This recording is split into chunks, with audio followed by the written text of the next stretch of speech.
Hello everyone, I'm Rachel King. I'm the head of people at Quadmark. Over the next 30 minutes, I'm going to share with you my personal career story, my perspective on how career paths have changed, the journey we've had at Quadmark to develop an employee-led progression framework we call Grow at Quadmark, and the learnings you could take from our experience so far. Joining me today to share their stories are Simone Brickham, our customer success lead, and Ben Rittmeyer, our global training lead. Let me start by telling you my career story. I graduated university with a degree in politics and history, not a subject that instantly comes to mind when working in HR, although the politics side can sometimes be useful. My first role out of university was working as an HR administrator for AXA Assistance. I stayed there for 4 years and I progressed from administrator to advisor to manager. I moved to Legal and General, where I gained experience managing and supporting a more nationally based team. But I wanted experience working with global teams, so I switched again after a couple of years.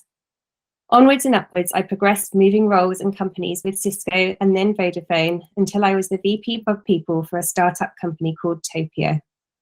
From HR admin to VP, that looks pretty linear, right? Well, not quite. Along the way, there have been some twists and turns. The companies I worked for at the beginning of my career had periods of growth and mass hiring and times of reorganization and downsizing. I began to build core skills in recruitment, redundancy, performance management, benefits, and so on. There have been periods of time when I spent longer in the same role and become more specialist in organizational design and talent management as examples, or I've got the opportunity to work on specialized projects such as acquisitions or building a DEI strategy. The way I have worked has changed as I moved between employed to freelance to consulting and back to employed again.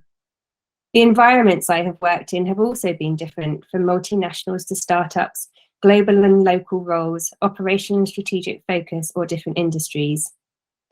With each job, I have furthered my experiences, taking on more responsibilities, deepening my skills, building out my versatility and my network. My career path has actually been quite non-linear, especially over the last 10 years or so. In fact, I have zigzagged my path to where I am today, with a constant desire to grow, stretch, and progress, focusing on the value I was adding and the skills I was developing, rather than the title I might acquire or the promotions I might get, although they did come at certain points as well. Why is my story relevant to what we want to talk to you about today? Careers are increasingly non-linear.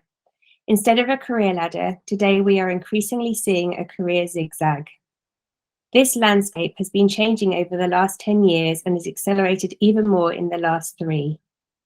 If I think about my parents' generation, they often joined a company as a job for life. Take my dad. He joined a bank when he was 18 and spent over 30 years climbing a traditional career ladder level by level until his late 30s when he was made redundant. I graduated, and the first part of my career started in a pretty traditional way, from admin to manager to leadership, and has become more zigzagged recently. Today, people are trading traditional career ladders in one company and taking control of their own path. Careers are much more around building a portfolio filled with multiple companies, projects, and skills that you can build on and leverage with every experience, continuing to learn, develop, and therefore progress. Going back to my dad's story, even for him, during the last 10 years of his career, he worked for 3 different companies, both employed and contracting, applying his portfolio of skills across multiple roles and teams. We are seeing a shift from progression frameworks being designed by the company's requirement to individuals designing their own careers based on the areas that interest them. And this has an impact on how, as organizations, we retain and grow our teams. Quadmark were facing this challenge when I joined them 4 years ago. The team was made up of 30 people who had worked for Quadmark in a variety of different roles and were at a growth stage that meant everyone was wearing multiple hats, writing content, project managing, appearing in videos, running workshop sessions were all part of the day job for one person. Today, we've grown to a team of 140, and as we scaled, we hired a lot of people early in their career and gave them the opportunity to develop, as well as hired into more specific roles and specialisms. We have a team all at different stages of their career, all with different aspirations. A couple of years ago, we started to get more questions like, what's my career path? Is the only way to progress to be a manager? What's my salary or my potential salary? We knew we could create a clearer picture of how you can progress and shape your career at Quadmark for our team. We looked at lots of great examples of career progression frameworks from companies that publish on open sources such as Monzo. We gave it a go and kept getting stuck in the rigidity of levels and steps. It was tempting to design a progression framework for top performers, climbing a traditional corporate ladder. But we couldn't overlook the incredibly skilled and experienced people who love what they do and don't want progression to mean management, or the team members that want variety and didn't want to specialize in one single role. But what is the career path for someone who does a hybrid role? And as the structure of our organization is quite flat, we didn't see a world with lots of hierarchies, as that could get in the way of the agile manner in which we need to work for our clients. We knew it was possible to have an alternative to the career linear path by looking at progression as more of a lattice and less of a ladder. We thought about our own experiences of career progression and looked at our team that had been with us the longest and thought about their development and how they had and were progressing their careers at Quadmark. We realized that we actually had something in place already. We just hadn't captured it or told the story well to a lot of our newer Quadmarkers. So we took a step back. Quadmark has a history of encouraging our team to shape their own careers. As opportunities cropped up, we often sought volunteers or asked managers to nominate people based on their interests and transferable skills. It is a place where trainers can become data analysts, where content writers can deliver training workshops, where account managers can cameo on training videos. Everyone can learn every day and get the opportunity to try new things even when it's not in their job description. With so many options, it can make deciding what's next difficult. Whenever I got the question or coached somebody about their own progression, I always drew an image where every learning experience and exposure added another circle to your portfolio of skills, which built an image that you are constantly growing with everything you do. Rather than follow a traditional linear career ladder, our Quadmarkers have thrived in an environment that's more flexible than rigid, more flat than hierarchical, and more fluid than structured. So over the last year, we've worked on capturing our approach, which is grounded in 3 simple guiding principles. Firstly, do work that you enjoy. We believe that work isn't static, just as people are not static. All of us will look for new passions and development areas during our careers, so we try to provide these possibilities. Secondly, play to your strengths. We care less about job titles and more about job satisfaction, about people liking what they do and feeling valued for it. Because when people do what they're good at, that builds on their strengths and they do great things, having fun whilst doing it. And third, the zigzag your way there. The beauty of a zigzag shape is that it extends infinitely in any direction. It's full of options for different development, progression, and career trajectories. This means that every experience, course, project, or program you get involved in builds more skills and knowledge, and ultimately grows your portfolio and shapes your own progression path. We took these 3 principles and created an employee-led growth framework. There are 3 core ways that you can grow at Quadmark: responsibility, expertise, and versatility. Responsibility is built on the foundation that you don't have to manage people to manage more. Taking on a new responsibility, owning something, managing a larger or more strategic project, coaching, mentoring, or leading, they are all ways to increase responsibility. We also believe that you don't have to change your job title to gain expertise. Honing skills, specializing in specific areas, taking courses, and teaching people what you know are all ways to progress. And versatility doesn't mean you have to switch to a new role.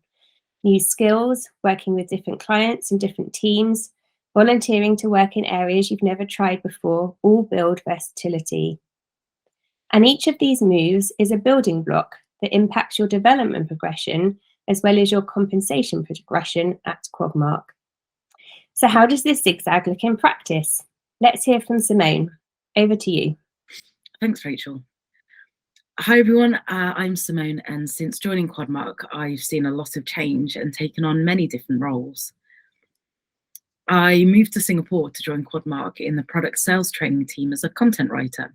It was my first time in Asia and my first job in this particular industry, so I had quite a steep learning curve from day one.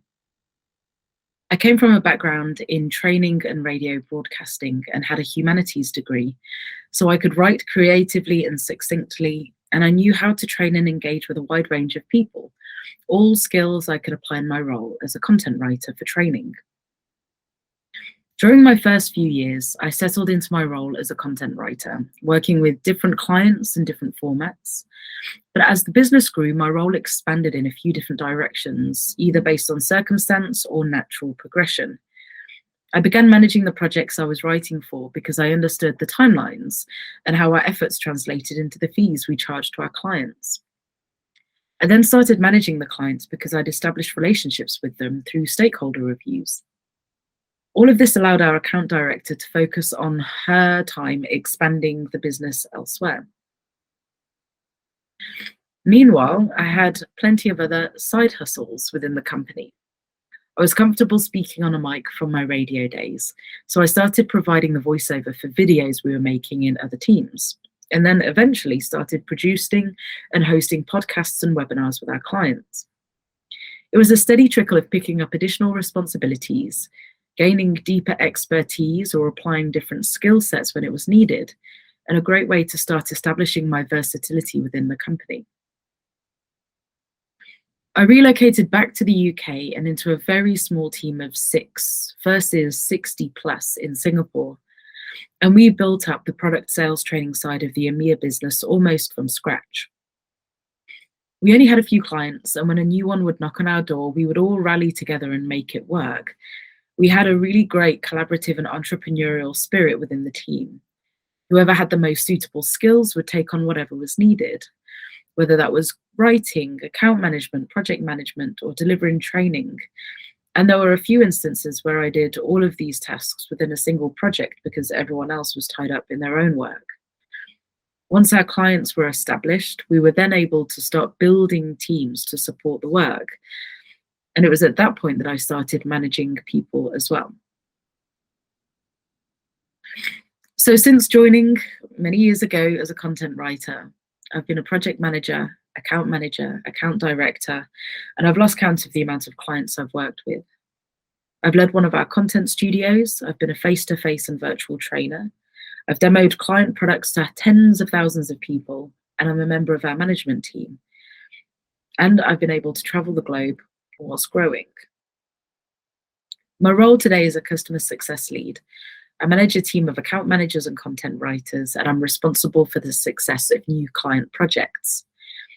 I need to ensure our clients are happy, my team is happy, we produce innovative, high quality and effective training content, and ideally in a profitable manner as well. All of the zigzagging I've done in my previous years here have enabled me to take on this role with confidence. Thinking back, some of the zigs have been a little bit daunting, and I've needed to take a deep breath more than once to gather my nerves and face what's ahead of me. But I've grown as a result. And then some of the zags have been a breeze because I've been able to play to my strengths and do what I love, all the while with the support and encouragement and guidance from my managers. I've never been pushed into anything I didn't want, and I can honestly say I've never been bored, and that's what kept me here for so long. So that's how my career has progressed at Quadmark. Ben, how about yours? Thank you, Simone. Hi, everyone. I'm Ben, and I've been at Quadmark for 6 years now. I'm the global training lead at Quadmark and came from a consumer tech background and had worked for several well-known brands. I was initially hired as a Google lead trainer around 6 years ago. It was really exciting to be there at the start of their hardware journey, helping to educate thousands of people on their new range of smartphones and smart home products. One of the main challenges of my role is that I need to know a lot of information about these devices. I've always been a huge advocate for being a true expert on the content that you are delivering, so I took upon myself to become one. Quadmark were really supportive of my drive for expertise. They understood that trainers need that time away from their core role to really know their product. The tech industry is an incredibly fast-moving one, and it relies on you being on top of the news. Quadmark has always respected that. In 2018, I began to specialize in Chromebooks, Google's laptops, helping to set up the team and becoming one of the Chromebook lead trainers. Although my background had been mainly in the mobile industry, I had worked with other laptops and operating systems before, and it was an area I was really interested in. I applied a similar approach to this role as I had with my previous. However, in this time, I was the sole trainer, so it all fell on my shoulders to be the expert. The role allowed me to travel, leading to exciting experiences such as going to Singapore, Sydney, and Barcelona to train field teams, which is naturally the favorite part of my job. But after a while, I was keen to try other things within Quadmark, so I tried my hand at being a content writer, as I was always so involved in the creation process anyway. My in-depth product knowledge meant I could contribute to, review, and edit content really well. But I missed the people and the interaction, and so I found it wasn't what I wanted to do with my time permanently, although I still use the skills I learned during that time in my work now. Once the team expanded, I always loved sharing my knowledge with other lead trainers. I worked hard to be the go-to expert for the client, even being requested specifically for high-stakes training sessions. However, there didn't seem to be anywhere to progress to, except people management or account management, and they weren't the paths I wanted to take. In true Quadmark fashion and in support of non-linear career paths, they created the global training lead role, which formalized the work I was already doing and gave me recognition for it. In this role, I help guide the overall training product accuracy and now formally look after the knowledge, quality, and expertise of a global training team. I've really thrived with this approach. Thank you both. Your experience, along with others in the team, provided a lot of inspiration for our Grow at Quadmark framework. As you've just heard, both have very different career stories. With Simone, she has zigzagged her way, taking additional responsibility, whilst at times building her expertise and others wearing multiple hats. Whilst Ben's driving force has been deepening his expertise, and he has been able to shape roles recognizing this whilst utilizing his versatility. The common theme is that they've both been with Quadmark a long time, Simone 11 years and Ben 6 years, and have been enabled to shape their own paths for themselves, which I don't think they'll mind me saying contributes to their longevity with us, and we hope for many more years to come as well. On the whole, Quadmark has thrived with this approach so far. Our talent retention rate is currently 96%. Our average tenure is 3 years, which isn't a mind-blowing stat, but we have grown from a handful of people to 140 in the last 4 years, and 60% of the roles we have today didn't exist 3 years ago. This all sounds great, I hear you say, but how does this work in practice? This is as much an art as a science for us. The value is in the conversation. Ultimately, Grow at Quadmark provides a framework for our teams to have development conversations to help everyone to shape and recognise their progression. Our job as managers is then to create the environment, opportunity, and the support to help everyone to zig and then zag, or zag and then zig, starting with the next project they get involved with. Over the last 12 months, we've created a series of resources to help our teams to navigate these conversations together. Everyone is given a lattice template, similar to what you've just seen from Simone and Ben, and they are encouraged to create their own zigzag to see their career shape so far. Each block represents a growth milestone, for example, a new skill learnt, joining a new team, or adding responsibility. They can build out the blocks and see what shape their zigzag takes. This opens up a conversation about which of the growth types is most dominant, what might be missing, and what could come next.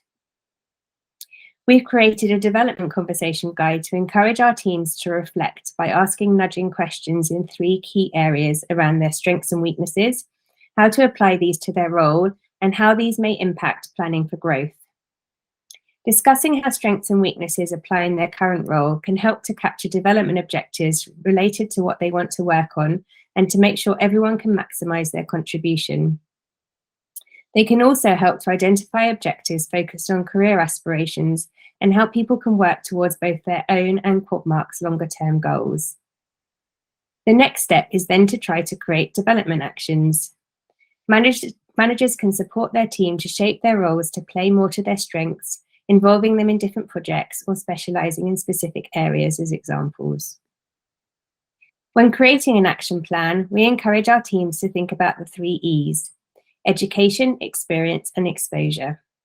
You may recognise the ratios of the different categories if you're familiar with the theory 70-20-10. The philosophy is that 70% of our development can come from the experience that we're getting in our current roles. Every day is a learning experience as we grow, scale, and innovate. This could be through on-the-job projects, special assignments, or providing coaching. 20% of our learning and development can come from exposure opportunities, where we're stretching ourselves cross-functionally, externally through peer networks, or through shadowing.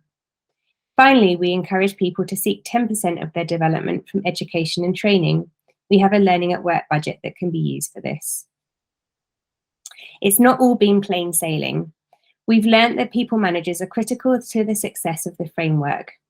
One-to-ones need to move beyond the tactical day-to-day to make time for these conversations. People managers need to reach out to their peers and actively promote the growth needs of their team so they gain the exposure to fulfill their action plans. Specialist roles can be tricky too. We created a lead content writer, which inadvertently turned into progression via people management and led up to our best writers having 0 time to write. But we've been able to course correct and have introduced a new consultant role, which allows for depth of knowledge and more versatility across projects as a way to progress without taking on people management. There's also the challenge of supporting people who may not have the confidence or the experience to take directional control of their career progression just yet. Where our framework doesn't specifically answer the question, what do I need to do in order to progress? This is where our people managers come in to help them to identify, navigate, and guide. We realise Quadmark are in a scaling phase, and you might be sitting in a company at a similar stage of growth to us, as part of a startup thinking about what you want to put in place, or as part of a much larger organisation that already has a career progression framework mapped out. Regardless, I think there are some key takeaways for us all to be thinking about. Career ladders are a thing of the past. They limit progression for everyone, only going in one direction a step at a time. And the legacy of this is embedded in a lot of the ways that we still work and the conversations we have with our teams. It's time to redefine what career progression looks like. With a zigzag, there is room for everyone to progress. We need to enable our teams to create their own career path. Our role is to build their confidence, to explore the possibilities, and provide the opportunities to help them to navigate there. When we think about what the future of work holds, this becomes even more important. We are conscious that the concept of roles and job titles may be even less relevant in the future, with more of a focus on people's skills. We're actually starting to observe this already in the way we're working at Quadmark. And we think this will be increasingly driven to think about career progression from the perspective of skills and experiences versus titles and levels. What we do know for certain is that career paths are increasingly non-linear, and the zigzag approach is enabling our team to design their own paths to progress. We will keep on checking in with our team and adjusting our approach based on their feedback, and we're happy to keep sharing our story and learnings along the way. With that in mind, thank you so much for listening.